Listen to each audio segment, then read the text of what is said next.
Chapter 30. A Wedding at the Stone House. The last week in August came. Miss Lavendar was to be married in it. 2 weeks later, Anne and Gilbert would leave for Redmond College. In a week's time, Mrs. Rachel Lynde would move to Green Gables and set up her lares and penates in the erstwhile spare room, which she has already prepared for her coming. She had sold all her superfluous household plenishings by auction, and was at present reveling in the congenial occupation of helping the Allens pack up. Mr. Allen was to preach his farewell sermon the next Sunday. The old order was changing rapidly to give place to the new, as Anne felt with a little sadness threading all her excitement and happiness.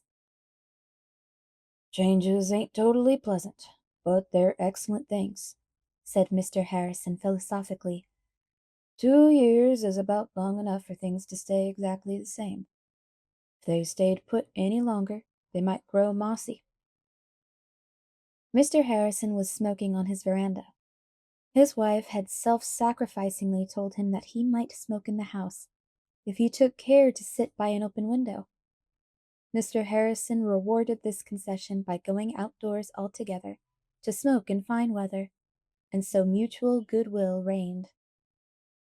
Anne had come over to ask Mrs. Harrison for some of her yellow dahlias.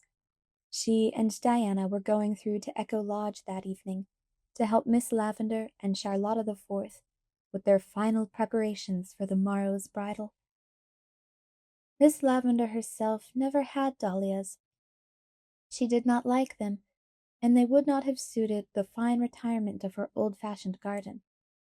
But flowers of any kind were rather scarce in Avonlea and the neighboring districts that summer, thanks to Uncle Abe's storm, and Anne and Diana thought that a certain old cream-colored stone jug, usually kept sacred to doughnuts, brimmed over with yellow dahlias, would be just the thing to set in a dim angle of the stone house stairs against the dark background of red wallpaper. "I suppose you'll be starting off for college in a fortnight's time," continued Mr. Harrison. "Well, we're going to miss you an awful lot, Emily and me. Do be sure Mrs. Lynde'll be over here in your place. There ain't nobody but a substitute can be found for them." The irony of Mr. Harrison's tone is quite untransferable to paper. In spite of his wife's intimacy with Mrs. Lynde, the best that could be said of the relationship between her and Mr. Harrison, even under the new regime, was that they preserved an armed neutrality. "Yes, I'm going," said Anne. "I'm very glad with my head, and very sorry with my heart." "I suppose you'll be scooping up all the honors that are lying around loose at Redmond." "I may try for one or two of them," confessed Anne. "But I don't care so much for things like that as I did 2 years ago. What I want to get out of my college course is some knowledge of the best way of living life and doing the most and the best with it. I want to learn to understand and help other people and myself." Mr. Harrison nodded. "That's the idea exactly. That's what college ought to be for, instead of for turning out a lot of B.A.'s, so chock full of book learning and vanity that there ain't room for anything else. You're all right. College won't be able to do you much harm, I reckon." Diana and Anne drove over to Echo Lodge after tea, taking with them all the flowery spoil that several predatory expeditions in their own and their neighbors' gardens had yielded. They found the stone house agog with excitement. Charlotta the Fourth was flying around with such vim and briskness that her blue bows seemed really to possess the power of being everywhere at once. Like the helmet of Navarre, Charlotta's blue bows waved ever in the thickest of the fray. "Praise be to goodness you've come," she said devoutly, "for there's heaps of things to do, and the frosting on that cake won't harden, and there's all the silver to be rubbed up yet, and the horsehair trunk to be packed, and the roosters for the chicken salad are running out their b'yant the hen house yet, crowing, Miss Shirley, ma'am, and Miss Lavender ain't to be trusted to do a thing. I was thankful when Mr. Irving came a few minutes ago and took her off for a walk in the woods. Courting's all right in its place, Miss Shirley, ma'am, but if you try to mix it up with cooking and scouring, everything's spoilt. That's my opinion, Miss Shirley, ma'am. Anne and Diana worked so heartily that by 10 o'clock even Charlotta the Fourth was satisfied. She braided her hair in innumerable plaits and took her weary little bones off to bed. But I'm sure I shan't sleep a blessed wink, Miss Shirley, ma'am, for fear that something'll go wrong at the last minute. The cream won't whip, or Mr. Irving will have a stroke and not be able to come. He isn't in the habit of having strokes, is he? Asked Diana, the dimpled corners of her mouth twitching. To Diana, Charlotta the Fourth was, if not exactly a thing of beauty, certainly a joy forever. They're not things that go by habit, said Charlotta the Fourth with dignity. They just happen, and there you are. Anybody can have a stroke. You don't have to learn how. Mr. Irving looks a lot like an uncle of mine that once had a stroke when he was sitting down to dinner one day. But maybe everything will go all right.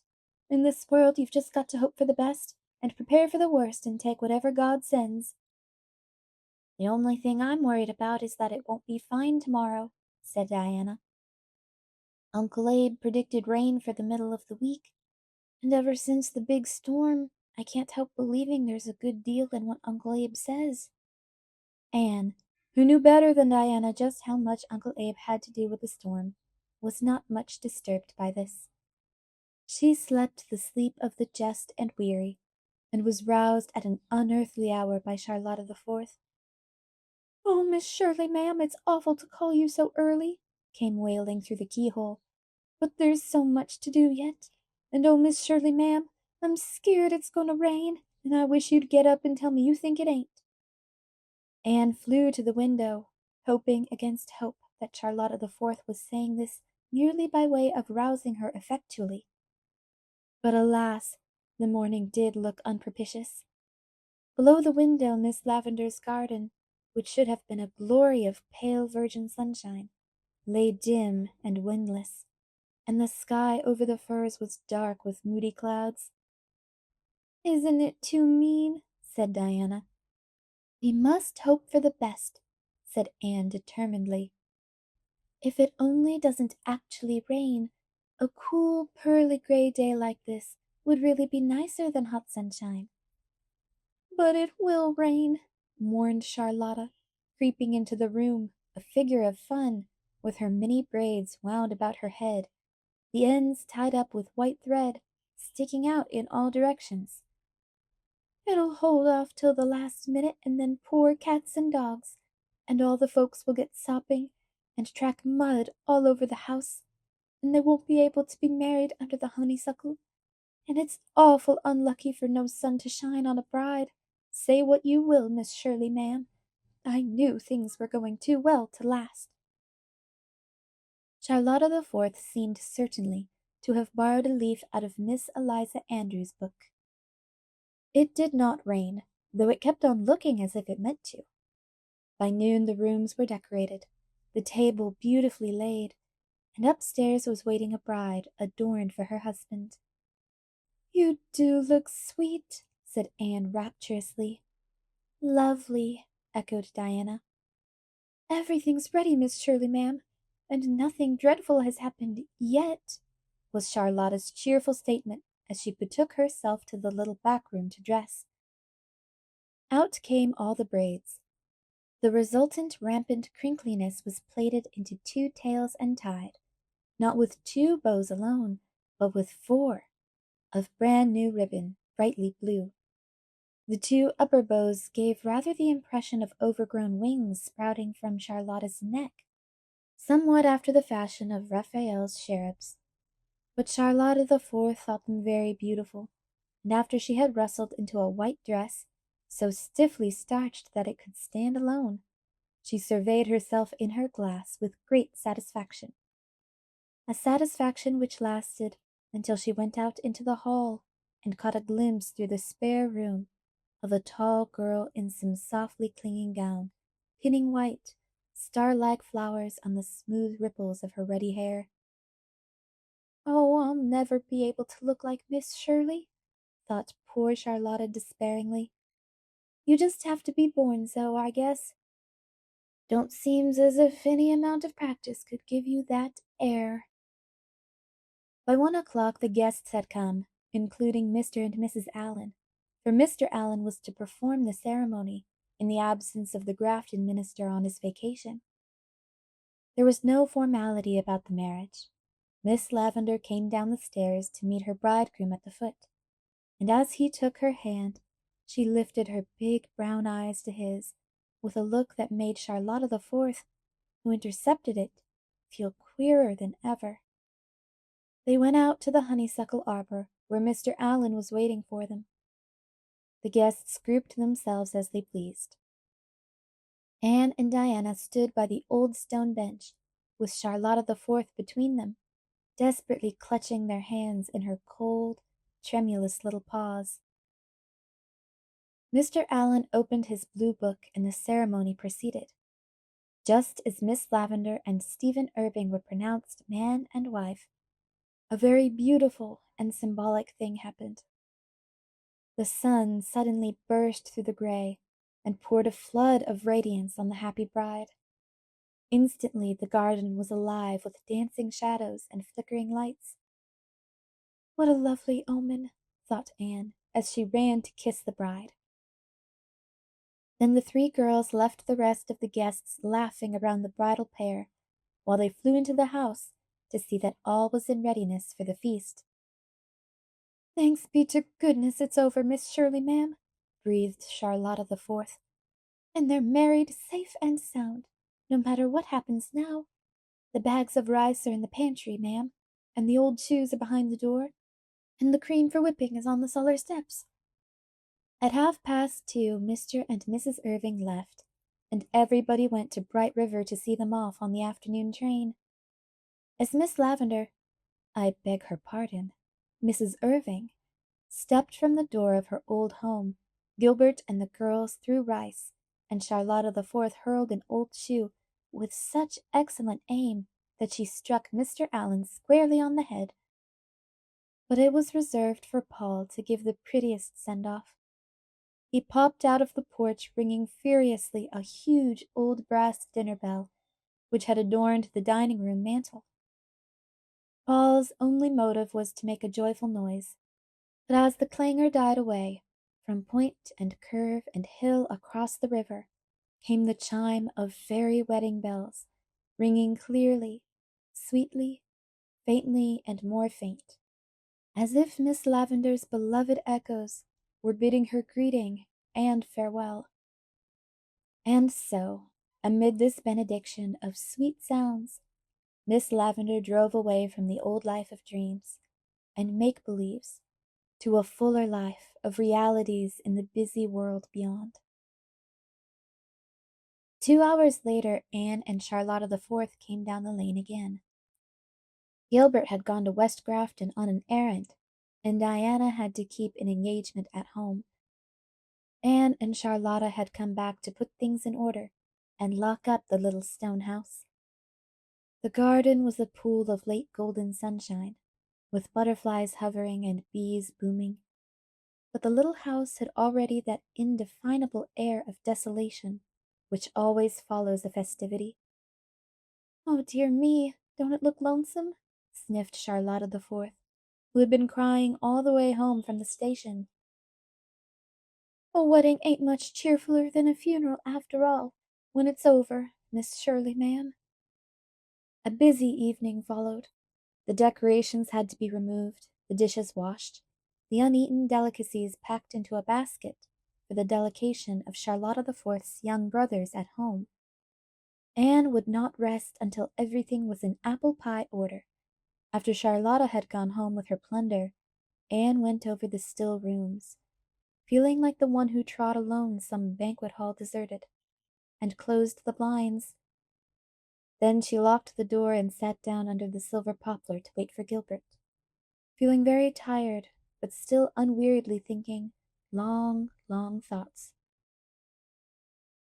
"What are you thinking of, Anne?" asked Gilbert, coming down the walk.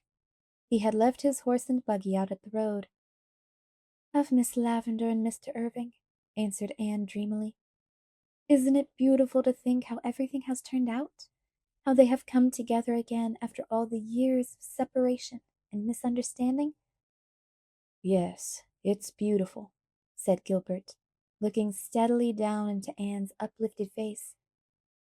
"But wouldn't it have been more beautiful still, Anne, if there had been no separation or misunderstanding? If they had come hand in hand all the way through life, with no memories behind them but those which belonged to each other?"